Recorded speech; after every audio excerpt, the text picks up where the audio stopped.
Good day, class. Today we will be discussing the standard costing and variance analysis. On this discussion video, I will be guiding you on different techniques on how to solve problems related to this topic. If you want to know the purpose of learning this topic, please refer on the learning materials that I shared to you. So let's begin. When you solve problems that is asking about variances on direct materials and direct labor, instead of memorizing various formula, why not memorize this mnemonic? On both ends, we have the actual cost and the standard cost. In between is the product of the actual quantity times standard price. Now,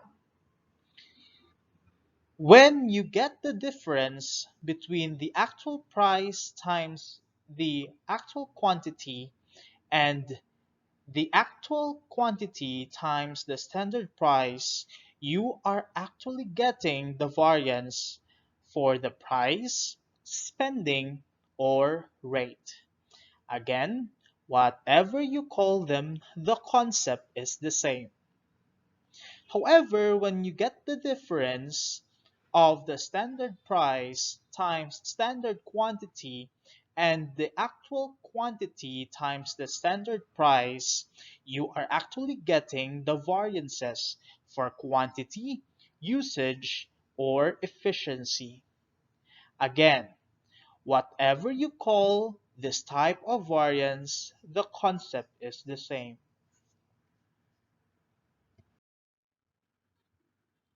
Now, for the overhead variances, the concept is very basic.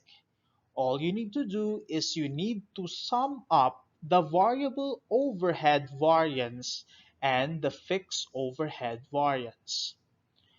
On your SAS or in your modules, you are being told to solve overhead variance in different ways. That's why you have the two-way, the three-way, and the four-way. So today, I'll be sharing to you the rationale on the three ways of solving overhead variances. For the two-way overhead variance, simply that is controllable variance plus uncontrollable variance. When we say controllable variance, you as the management has the capacity to control the differences of the actual and of the expected. For the uncontrollable variance, from the word itself, it means that it is beyond the control of the management. However, we still need to get the variance so that we can measure the performance of the entity.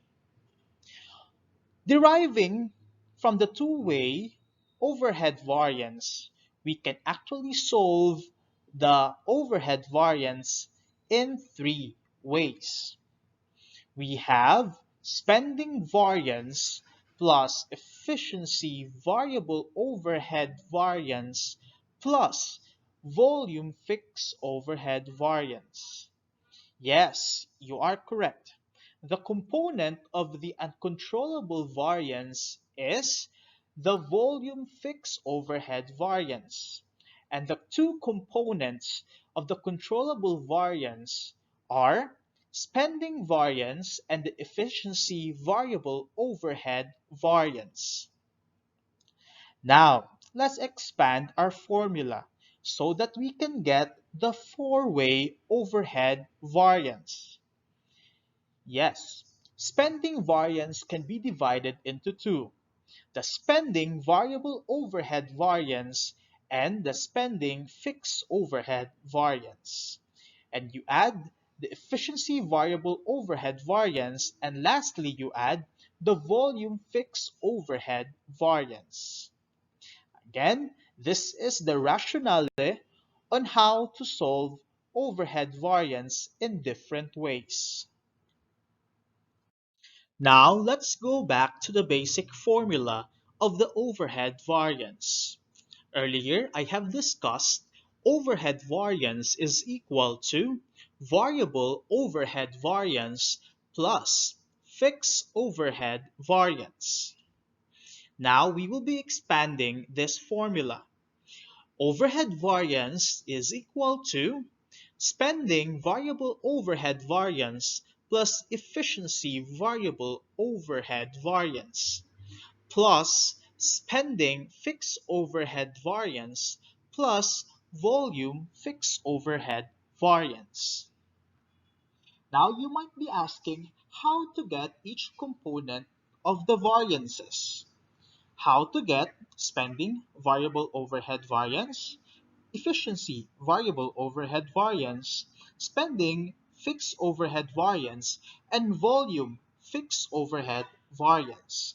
Let's see.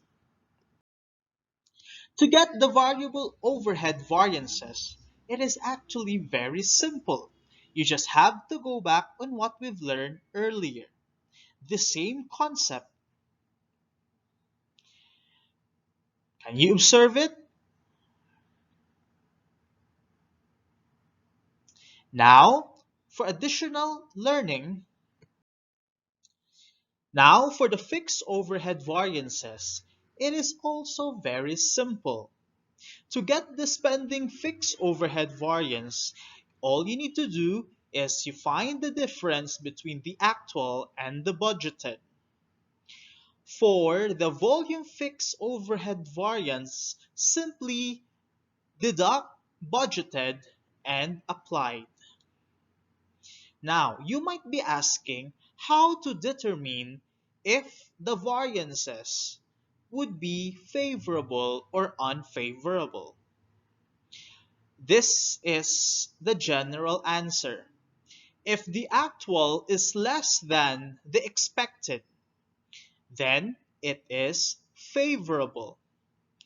If the expected is less than the actual, then that is unfavorable.